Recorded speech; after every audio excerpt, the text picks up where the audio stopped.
तपाईँ ज्योति मगरै हो? ज्योति मगरै हो दाइ। मलाई विश्वासै लागिरहेको छैन। लुगा देखेर केही देखिएको छैन। गजब बेइज्जती है।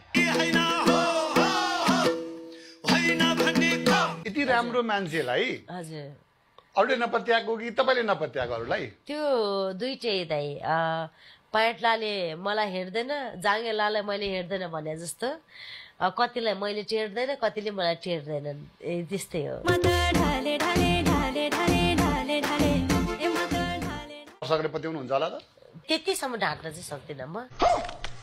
अलिकति मजाको भाषामा भन्नु पर्दाखेरि होइन, नेपालमा सबैभन्दा इलिगल मानिने र नगर्नुपर्ने रुको जरा कुराहरू भनेको चाहिँ भ्रष्टाचार र सेक्स होइन, र सबैभन्दा धेरै गरिने पनि त्यही हो भने जस्तै होइन।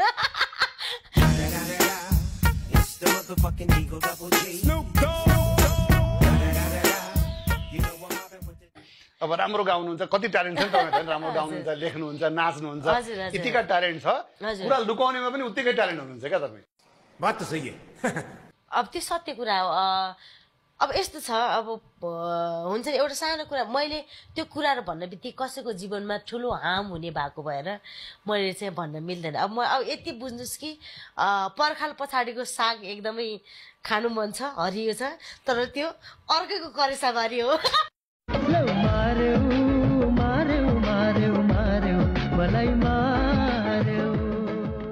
ज्योतिजी पछिल्लो समय युवाहरूसँग होइन बुढाहरूसँग पछि लाग्न थाल्नु पर्यो। वास्तविकता के हो जनता जान्न चाहन्छ। के भयो त, बुढाको मन हुँदैन र?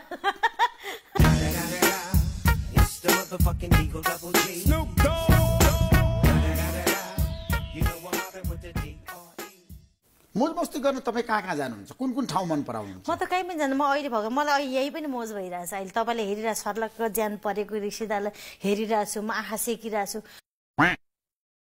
यही पनि म मोजै गरिरहेको छु। तपाईँलाई लाग्छ इन्टरभ्यू गरिरहेको भनेर म त तपाईँलाई हेरेर मोज गर्न आउँछु यहाँ।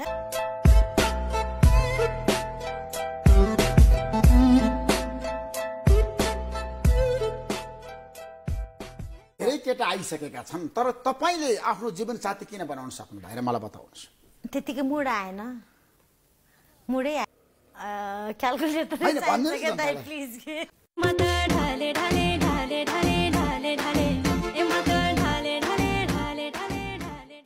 त्यसो भए 2-4 जनाले तपाईँलाई पुगेन प्रेममा? यत्रो लामो जिन्दगीमा 2-4 जनाले कहाँ पुग्छ त?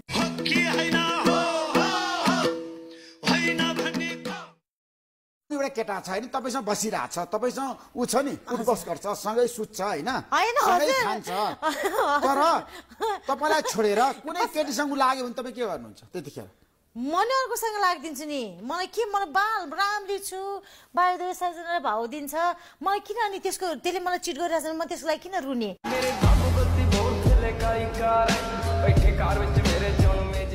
प्रेम र विवाहको बारेमा संवाद गर्न चाहन्छु। प्रेम त तपाईँले धेरैसँग गर्नुहुन्छ, विवाह चाहिँ कहिले गर्नुहुन्छ? हजुर सिधै भन्नु क्या, नाजायज सम्बन्धको बारेमा खोतल्न मन छ भन्नु सिधै भाषामा।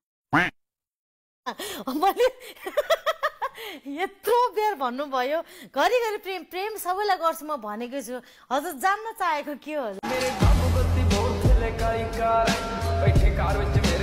रक्सी पिएर तपाईँ कतिको चाहिँ मात्नु भएको छ? त्यो त अब ठ्याक्कै भन्नुहोस्। त्यो त भन्ने भन्दा नि त देखाउँदा ठिक होला दाइलाई। जाउँ रक्सी पिउन आज।